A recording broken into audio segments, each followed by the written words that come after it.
Welcome, everyone. This is the second part with Professor Andreas Holtermann. In the first part, we had very interesting chat about physical activity paradox.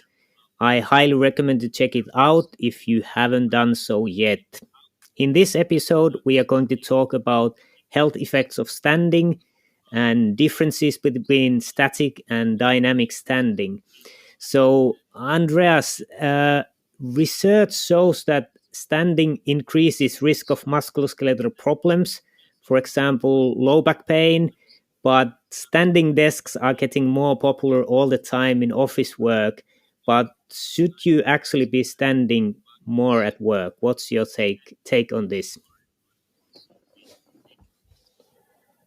Yeah, thanks. I will say that. So my general take is that I think work is best when people are able to do what they feel the best, right? If you are having a sedentary office work, I think it's really good and also important that you have the possibility to stand up and work in a standing position, perhaps also work while walking, more walks and talks and all these type of things.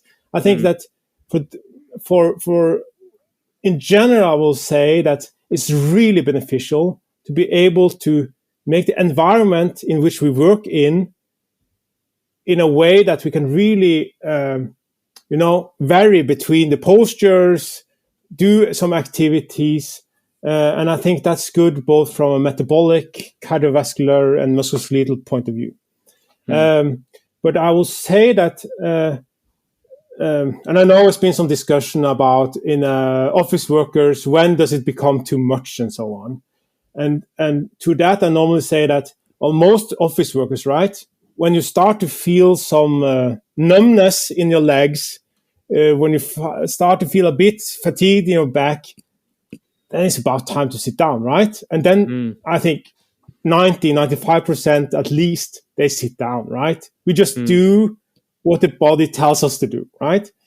But that's a completely different story from those having a type of work, and it's a lot of quite high fraction in the populations are having a work which the work task requires you to do static standing.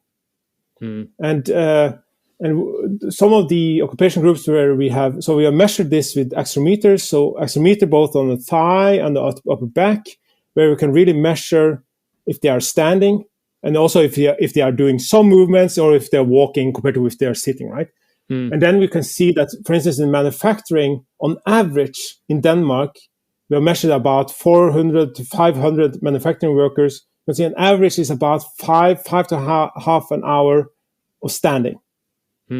It's really difficult to define what static standing and dynamic standing, but we can see in general it's about 5 to 5.5 hours with standing.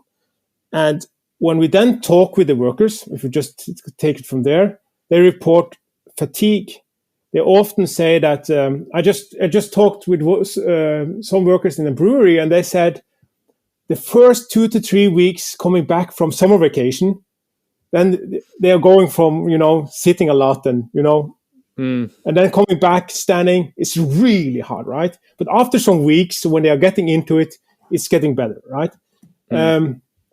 And in general, what we have seen is that, but mainly based on really poor self-reported data, that much standing, and then when you're having this type of occupation groups having much standing, I'm not talking about 30 minutes office work, I'm talking about hours of standing, that you can see increases risk for low back pain, it increases risk for sickness absence, and it's also some studies which have shown that increases risk for varicose veins.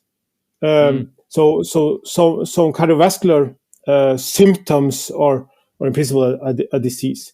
But the problem is that most of these studies, either they've been on very, very poor measures. It's so hard to self-report how much we are standing. It's almost I don't have a clue how much I'm standing. It's so hard, right? That's one thing.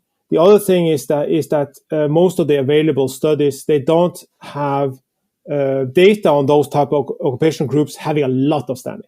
Mm. So we don't have we don't really have the ability to really make a dose response association up to several hours of static standing.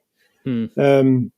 But it is some lab studies where they have asked people to stand, and there in one of the meta-analysis from, I think it was Peter Conan and the group on standing, but it's lab study, so it's not that much. It's not long periods of standing, right? And it's not days of standing in a row or years of standing. It's just, and then they found out, well, if you, after I think it was 40, 50 minutes or something like that of static standing, then you really starts to increase your low back pain and these type of issues. It's also some studies were trying to measure, the venous pooling in the legs. So if you're static standing, then you don't get the mechanical help from, like you are walking, right? Then you have the mechanical help from the muscles to really help pushing the blood up again to the heart, right? But if you're static standing, then you just have the muscles in the legs are just activated, more or less static, not completely static, activated more or less. So it's really much harder for the venous pumps, right, to pump it up. So for that reason, you have even worse situation than if you're, for instance, sitting for a long time in an airplane. So if you're standing, it's in principle you have venous pooling with respect to that, which also has some health implications. So that's another potential issue. But again, we don't. The studies we have are very physiological. It's based on few people, lab-based, shorter periods of time, and not really good measurements in populations having much standing and following up prospectively in time. So it seems that we don't know fully, but we have evidence that if you need to stand at work, it's causing many health problems. And your point was that if people who can choose how they work, that when they start to feel uncomfortable, they usually sit down or rest in a different way, that then it's quite balanced and it's good. Yeah, so in general, Yeah. how to say it, standing is not really, it's not a hazard, right? It's good to do some standing, but in general, when it might become a problem it is when you are having some kind of, not have the possibility to sit down or to move. To walk is the best thing you can do now to reduce the venous pooling, right? So the problem is if it's a demand, and that could also be, if you are at a festival, standing for hours and hours and hours listening to concerts. Of course, most of us can't sit down if it's, that's type of situation where you are not able to sit down or walk for hours. That can potentially be an issue both for musculoskeletal perspective, but also from a cardiovascular perspective. But we need to have I just dream of having the same type of wearable measurements and data and really good cohorts on these type of populations and exposures, like we have for sitting office workers. There we have it all, right? But we need to have it also for these type of occupation groups. And then someone asked me, well, aren't we everyone in our population, everyone I know is just sitting? Well, but that's often because those people are often having the same educational background as yourself, as researchers, coming from the same, living in the same places and everything. But if you are in a surveillance based on self-report, we can see it's 1/3 of adults in the working population having walking and standing, primarily have a walking and standing work. Yeah, so it seems that we don't really know how much standing starts to be a risk. But if you would need, you're the expert on this, if you need to give an educated guess, how much would you say that you can stand and after it starts to be a problem or could potentially be a problem for continuous period, and then for total standing time per day for consecutive days. Yeah, so I don't think I'm necessarily so much better than others because it will just be my personal opinion, right? I would prefer to have the data to really say something about the evidence. I think one of the best, I think in this meta-analysis from Pt2, I think they said, well, it would be good if you are having a period of 40 minutes or something like that standing, then you should have a period where you are doing non-standing. And that non-standing should not only be sitting, it should also be some moving, right? So I think something like that. I think if you are having some kind of 40, 45 minutes, then you ought to have a break. You should have some kind of break, 15, 20 minutes, not necessarily break from your work, but you should have a break from the static standing where you're doing something else.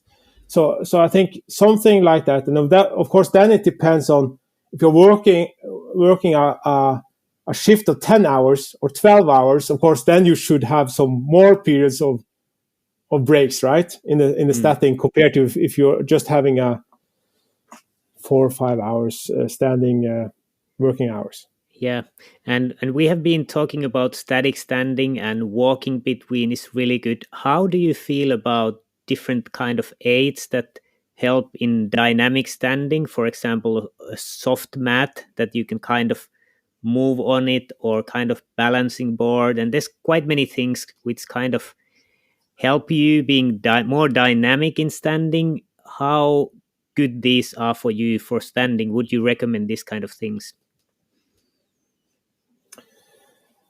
That's a good question. So in principle, I think for office workers, so on, for those type of workers, we can just choose. I think that is just about, I think it's the same as what I started out to say. Do what you feel best, right? If you feel it's good to have some kind of dynamic equipment to reduce the static standing, fine. I don't know I haven't seen any hardcore evidence for it, but I was just saying, why not? If it doesn't cost that much and you like it, go ahead, right?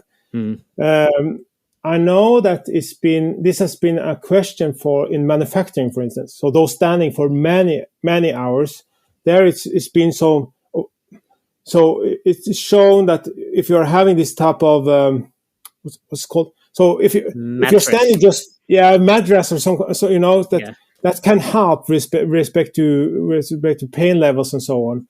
But I haven't actually. I think also there it's lacking really good randomized control trials. But if you are going out to most of these type of occupation, then you see that they are not standing on the concrete floor, right? They are having some kind of mattress or whatever to reduce some of the mechanical load, right? But in most these type of jobs, then it's about precision. So you need to be something very precise, and then it's hard to find somewhere. Then you cannot just standing, in some dynamic state. Or it's about that. Often, when you're standing, it's because you need to reach out for different things and pick different things or do so.